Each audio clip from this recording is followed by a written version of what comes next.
اگر انسان کو رزق کی پریشانی ہو تو اس کے لیے ایک تو وہ کثرت سے استغفار کرے، کیونکہ ضرورت ہے نا، آج کئی دوست اس میں پریشان ہوتے ہیں، پوچھتے ہیں، تو بجائے الگ الگ کسی کو بتائیں کیوں نہ دوستوں کو سب کو ہی بتا دیں، فائدہ ہو جائے گا، بلکہ یہ اور آگے کسی کو بتائیں گے اللہ کی مخلوق کا فائدہ ہو جائے گا۔ تو رزق کی پریشانی دور کرنے کے لیے پہلا عمل انسان کثرت سے استغفار کرے۔ استغفر اللہ ربی من کل ذنب واتوب الیہ، اگر تو یہ پورا پڑھے تو بہت اچھا، کم از کم استغفر اللہ یہ تو ضرور ہی پڑھتا رہے۔ استغفروا ربکم انہ کان غفارا، دیکھو دلیل قرآن پاک سے، نوح علیہ السلام نے کیا کہا تھا؟ رب کے سامنے استغفار کرو، وہ تمہارے گناہوں کو بخشنے والا ہے۔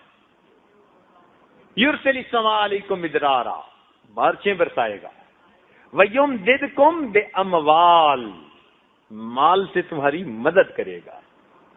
تو استغفار سے اللہ تعالی بندے کی مال سے مدد فرماتے، پھر بندوں کی مدد نہیں مانگنی پڑتی، پھر بندوں کے پروردگار کی مدد اترتی ہے۔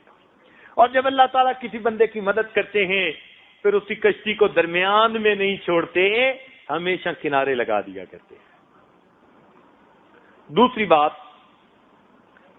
کہ جتنی حیثیت ہو اللہ تعالیٰ کے راستے میں صدقہ کرے۔ مثلا کچھ لوگ روزانہ صدقہ کرتے ہیں، یہ کہاں لکھا ہوا ہے کہ روزانہ آپ نے ہزاروں لاکھوں کے حساب سے صدقہ کرنے؟ آپ اگر 1 روپیہ بھی صدقہ کریں گے روز کا تو صدقہ کرنے والوں میں شامل ہو جائیں گے، 5 بھی کریں گے تو صدقہ کرنے والوں میں شامل۔ تو مقدار کو مت دیکھیں، اپنی حیثیت کو دیکھیں، اس حیثیت کے حساب سے آپ اگر اللہ کے راستے میں کچھ نکالیں گے تو صدقہ سے اللہ تعالی رزق میں برکت عطا فرماتے ہیں۔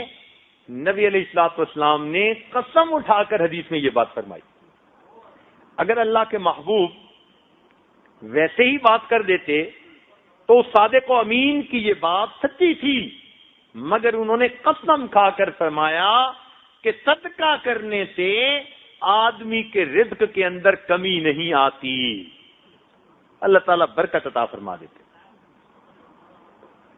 تیسری بات، کمزوروں کے اوپر احسان کرنے سے۔ کوئی ہینڈی کیپڈ ہے، بیوہ ہے، یتیم ہے، مسکین ہے، چھپ کے اس کی مدد کرنا، پتہ ہی نہ چلے۔ صحابہ کرام کے اندر یہ بڑی صفت تھی کہ وہ ایسے کام کرتے تھے اور کسی کو پتہ بھی نہیں چلنے دیتے تھے۔ چنانچہ سیدنا عمر رضی اللہ عنہ ایک مرتبہ آئے اور انہوں نے آ کر دیکھا کہ حضرت ابوبکر صدیق رضی اللہ تعالیٰ عنہ نے اپنے کام والی جگہ پر ایک رجسٹر رکھا ہوا ہے اور اس پر لکھا ہے کہ فلاں بندہ معذور ہے، حاجت مند ہے، ضرورت مند ہے، اور اس کی خدمت کون کرے گا، آگے اس کا نام بھی لکھا ہوا ہے۔ سارا رجسٹر دیکھا تو وہ خانے پور دیکھے، ایک جگہ لکھا تھا کہ یہ بیوہ ہے، بوڑھی ہے، اس کے گھر میں جھاڑو دینا ہے اور پانی بھرنا ہے، مگر آگے اس کے خدمت کرنے والے خانے میں کوئی نام نہیں تھا۔ انہوں نے رجسٹر دیکھا، انہوں نے نیت کر لی، اچھا بھائی اس کی خدمت میں کر لوں گا۔ چنانچہ اگلے دن فجر کے بعد اس کے گھر پہنچے، دروازے پہ دستک دی، اماں میں آپ کی خدمت کے لیے آیا ہوں۔ انہوں نے کہا جی خدمت کرنے والا تو آیا تھا، وہ خدمت کر کے چلا گیا۔ اچھا چلو میں کل فجر سے پہلے آ جاؤں گا۔ اگلے دن عمر رضی اللہ تعالیٰ عنہ تہجد پڑھنے کے بعد فجر سے پہلے ہی اس کے دروازے پر پہنچے کہ میں اس کی خدمت کروں گا، جھاڑو دوں گا، اس کا پانی بھر دوں گا۔ دستک دی، بڑھیا نے کہا جی کہ وہ تو کوئی آیا تھا، پانی بھی بھر گیا، جھاڑو بھی دے گیا۔ اچھا، وہ بھی عمر بن خطاب تھے۔ کہنے لگے اچھا پھر میں دیکھتا ہوں۔ اگلے دن عشاء پڑھ کے وہ راستے میں ایک جگہ چھپ کے بیٹھ گئے۔ کہنے لگے اب دیکھتا ہوں کون جاتا ہے خدمت کرنے والا۔ آدھی رات، جب گہری رات تھی نا، اس وقت اچانک انہوں نے دیکھا کہ کوئی آہستہ آہستہ قدموں سے اس بڑھیا کے دروازے کی طرف جا رہا ہے۔ ملا نے کھڑے ہو گئے، کہنے لگے من انتا، تو کون ہے؟ یہ پوچھا تو آگے جواب میں امیر المومنین سیدنا صدیق اکبر عنہ کی آواز آئی کہ میں ابو بکر ہوں۔ امیر المومنین آپ؟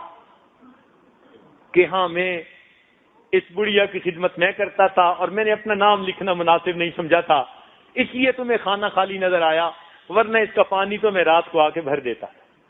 اتنے میں انہوں نے کیا دیکھا کہ امیر المومنین کے پاؤں میں جوتی نہیں تھی۔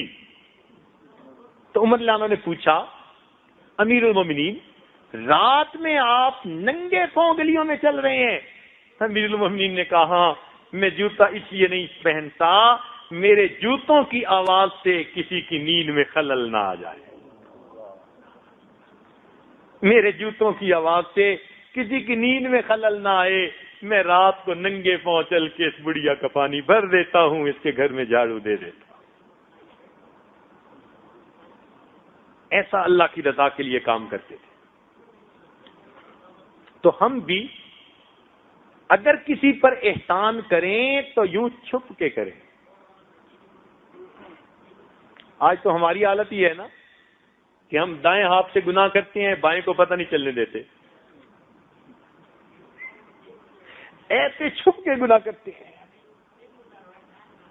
صحابہ کرام دائیں ہاتھ سے صدقہ کرتے تھے اور بائیں ہاتھ کو پتہ نہیں چلتا تھا۔ امام زین العابدین رحمۃ اللہ علیہ جب ان کی وفات ہوئی تو نہلانے والے نے، غسال نے دیکھا کہ ان کے کندھے کے اوپر نا ایک کالا سا نشان ہے۔ اللہ نے ان کو بڑا خوبصورت جسم دیا تھا، بڑے نازک بدن تھے، اور اللہ رب العزت نے سیمی تن بنایا تھا ان کو، اتنا خوبصورت جسم اور ایسا کالا سا نشان۔ تو غسل دینے والا بڑا حیران ہوا، بات سمجھ نہ آئی، تو اس نے پوچھا گھر کے لوگوں سے بھئی یہ نشان سا کیسا تھا؟ ہمیں بھی نہیں پتا۔ بات ان کی اہلیہ تک پہنچی، جی نشان کیسا تھا؟ ان کا جی ہمیں بھی پتہ نہیں ہے۔ عجیب سی بات۔